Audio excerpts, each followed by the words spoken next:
ನಮಸ್ಕಾರ ಸ್ನೇಹಿತರೆ, Kannada jobs corner YouTube ಚಾನೆಲ್ಗೆ ಎಲ್ಲರಿಗೂ ಸ್ವಾಗತ. ಕೆಪಿಎಸ್ಸಿಯಿಂದ ಗ್ರೂಪ್ ಬಿ ಆರ್ಪಿಸಿ ವೃಂದದ 277 ಹುದ್ದೆಗಳಿಗೆ ಸಂಬಂಧಪಟ್ಟಂತೆ ಎಕ್ಸಾಮ್ ಡೇಟ್ ಅನ್ನು ಈಗ ನಿಗದಿಪಡಿಸಿರುವಂತದ್ದು.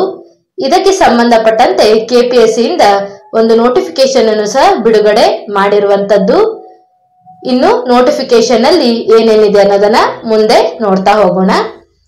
ನಮ್ಮ ಚಾನೆಲ್ ಅನ್ನ ಯಾರಾದ್ರೂ ಹೊಸದಾಗಿ ನೋಡ್ತಾ ಇದ್ರೆ ಸಬ್ಸ್ಕ್ರೈಬ್ ಮಾಡಿ ಹಾಗೂ ಪಕ್ಕದಲ್ಲೇ ಇರುವಂತಹ ಬೆಲ್ ಬಟನ್ ಅನ್ನ ಕ್ಲಿಕ್ ಮಾಡಿ.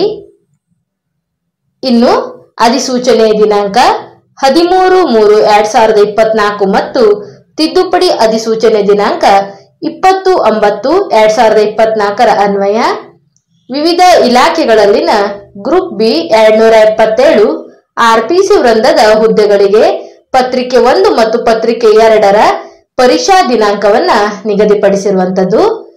ಪತ್ರಿಕೆ 1ರ ಪರೀಕ್ಷಾ ದಿನಾಂಕವನ್ನ ನೋಡೋದಾದ್ರೆ, ಪತ್ರಿಕೆ 1 ಸಾಮಾನ್ಯ ಪತ್ರಿಕೆ ಸ್ಪರ್ಧಾತ್ಮಕ ಪರೀಕ್ಷೆಯನ್ನ 19/1/2025 ಮತ್ತು ಪತ್ರಿಕೆ 2 ನಿರ್ದಿಷ್ಟ ಪತ್ರಿಕೆಯ ಸ್ಪರ್ಧಾತ್ಮಕ ಪರೀಕ್ಷೆಯನ್ನ 25/1/2025 ನಡೆಸಲು ನಿಗದಿಪಡಿಸಿರುವಂತದ್ದು.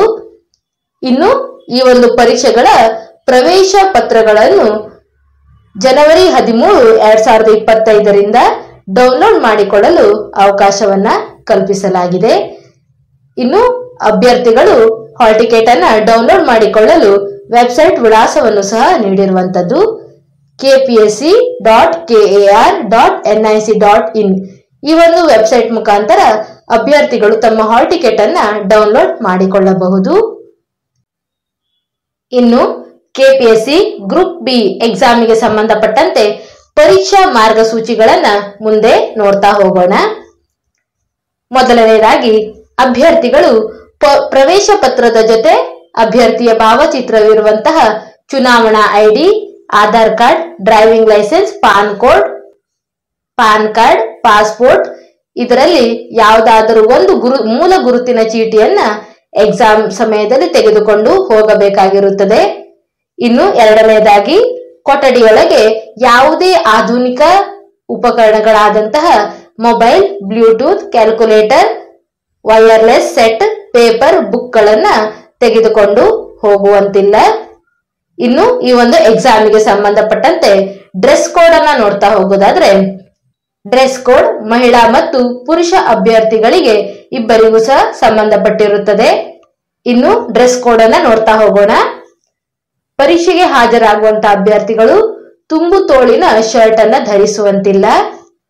ಇನ್ನು ಮಹಿಳೆಯರಿಗಾದರೆ ಮಂಗಳಸೂತ್ರ ಮತ್ತು ಕಾಲುಂಗರನ್ನು ಹೊರತುಪಡಿಸಿ ಇನ್ನಿತರ ಯಾವುದೇ ಆಭರಣಗಳನ್ನು ಪರೀಕ್ಷಾ ಸಮಯದಲ್ಲಿ ಧರಿಸುವಂತಿಲ್ಲ. ಇನ್ನು ಜಾಕೆಟ್ ಮತ್ತು ಸ್ವೆಟರ್ಗಳನ್ನು ಧರಿಸಿ ಪರೀಕ್ಷೆಗೆ ಹಾಜರಾಗುವುದನ್ನ ನಿಷೇಧಿಸಿದೆ.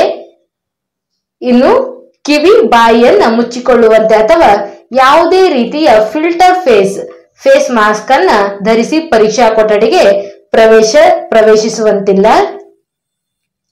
ಇನ್ನು ಮೆಟಲ್ ವಾಟರ್ ಬಾಟಲ್ ಅಥವಾ ನಾನ್ ಟ್ರಾನ್ಸ್ಪರೆಂಟ್ ವಾಟರ್ ಬಾಟಲ್ಗಳನ್ನು ಪರೀಕ್ಷಾ ಕೊಠಡಿಯೊಳಗೆ ತೆಗೆದುಕೊಂಡು ಹೋಗುವುದನ್ನ ನಿಷೇಧಿಸಲಾಗಿದೆ. ಆಧುನಿಕ ತಂತ್ರಜ್ಞಾನ ಬಳಸಿ ಪರೀಕ್ಷಾ ಅಕ್ರಮ ಎಸಗುವುದನ್ನ ತಡೆಯುವ ನಿಟ್ಟಿನಲ್ಲಿ ಮೆಟಲ್ ಡಿಟೆಕ್ಟರ್ ಹಾಗೂ ಎಲ್ಇಡಿ ಬ್ಯಾಟರಿ ಬಳಸಿ ಅಭ್ಯರ್ಥಿಗಳನ್ನ ತಪಾಸಣೆ ಮಾಡಲಾಗುತ್ತದೆ. ಇನ್ನು ಮಹಿಳಾ ಮತ್ತು ಪುರುಷ ಅಭ್ಯರ್ಥಿಗಳಿಗೆ ಭದ್ರತಾ ಸಿಬ್ಬಂದಿಗಳಿಂದ ಫ್ರೀ ಸ್ಕ್ರೀನಿಂಗ್ ಕಾರ್ಯವನ್ನು ಸಹ ನಡೆಸಲಾಗುತ್ತದೆ. ಆದ್ದರಿಂದ ಅಭ್ಯರ್ಥಿಗಳು ಪರೀಕ್ಷೆ ಪ್ರಾರಂಭವಾಗುವ 2 ಗಂಟೆ ಮೊದಲು ಕಡ್ಡಾಯವಾಗಿ ಪರೀಕ್ಷಾ ಕೇಂದ್ರದಲ್ಲಿ ಅಭ್ಯರ್ಥಿಗಳು ಹಾಜರಿರಬೇಕಾಗಿರುತ್ತದೆ. ಇನ್ನು ಮುಂದಿನ ನೋಡ್ತಾ ಹೋಗೋಣ. ಮೊಬೈಲ್, ಬ್ಲೂಟೂತ್ ಮತ್ತು ಇತರೆ ಆಧುನಿಕ ಸಂವಹನ ಉಪಕರಣಗಳನ್ನು ಬಳಸಿ ಪರೀಕ್ಷೆಯಲ್ಲಿ ಅಕ್ರಮವನ್ನ ಎಸಗುವುದನ್ನು ತಡೆಯುವ ನಿಟ್ಟಿನಲ್ಲಿ ಪರೀಕ್ಷಾ ಕೇಂದ್ರಗಳಲ್ಲಿ ಜಾಮರ್ ಅಳವಡಿಕೆಯನ್ನು ಸಹ ಮಾಡಲಾಗುತ್ತದೆ ಮತ್ತು ಪ್ರತಿ ಕೊಠಡಿಯಲ್ಲೂ ಸಹ ಸಿಸಿಟಿವಿ ಕ್ಯಾಮೆರಾವನ್ನು ಸಹ ಅಳವಡಿಸಲಾಗುತ್ತದೆ. ಇನ್ನು ನಿಷೇಧಾಜ್ಞೆ ಬಗ್ಗೆ ನೋಡೋದಾದ್ರೆ, ಪರೀಕ್ಷೆಯ ಹಿನ್ನೆಲೆಯಲ್ಲಿ ಜನವರಿ 19 ಮತ್ತು 25 ಪರೀಕ್ಷೆ ನಡೆಯುವಂತಹ ಕೇಂದ್ರಗಳ ಸುತ್ತಲಿನ 200 ಮೀಟರ್ ವ್ಯಾಪ್ತಿ ಪ್ರದೇಶದಲ್ಲಿ 114 ಸೆಕ್ಷನ್ ಅನ್ನ ವಿಧಿಸಿ ನಿಷೇಧಾಜ್ಞೆಯನ್ನ ಜಾರಿಗೆ ಮಾಡಲಾಗುತ್ತದೆ ಮತ್ತು ಪರೀಕ್ಷಾ ವ್ಯಾಪ್ತಿಯಲ್ಲಿ ಕಾರ್ಯನಿರ್ವಹಿಸುವಂತಹ ಜೆರಾಕ್ಸ್ ಕಂಪ್ಯೂಟರ್ ಹಾಗೂ ಇಂಟರ್ನೆಟ್ ಸೆಂಟರ್ಗಳನ್ನು ಸಹ ಪರೀಕ್ಷಾ ಸಮಯದಲ್ಲಿ ತೆರೆಯುವುದನ್ನ ನಿಷೇಧಿಸಲಾಗಿರುವಂತದ್ದು. ಇವಿಷ್ಟು ಕೆಪಿಎಸ್ಸಿ ಗ್ರೂಪ್ ಬಿ ಎಕ್ಸಾಮಿಗೆ ಸಂಬಂಧಪಟ್ಟಂತಹ ಮಾಹಿತಿಯಾಗಿರುತ್ತದೆ. ಈ ವಿಡಿಯೋ ನಿಮಗೆ ಇಷ್ಟವಾದಲ್ಲಿ ಲೈಕ್ ಮಾಡಿ, ಶೇರ್ ಮಾಡಿ ಹಾಗೂ ಸಬ್ಸ್ಕ್ರೈಬ್ ಮಾಡಿ. ಜೊತೆಗೆ ಪಕ್ಕದಲ್ಲೇ ಇರುವಂತಹ ಬೆಲ್ ಬಟನ್ ಅನ್ನ ಕ್ಲಿಕ್ ಮಾಡಿ. ಧನ್ಯವಾದಗಳು. ಏನಾದರೂ ಡೌಟ್ಸ್ ಇದ್ದರೆ ಕಮೆಂಟ್ ಬಾಕ್ಸಿನಲ್ಲಿ ಕಮೆಂಟ್ ಮಾಡಿ. ಇನ್ನೂ ಹೆಚ್ಚಿನ ಮಾಹಿತಿಗಾಗಿ ನಮ್ಮ ಚಾನೆಲ್ ಅನ್ನು ಸಬ್ಸ್ಕ್ರೈಬ್ ಮಾಡಿ.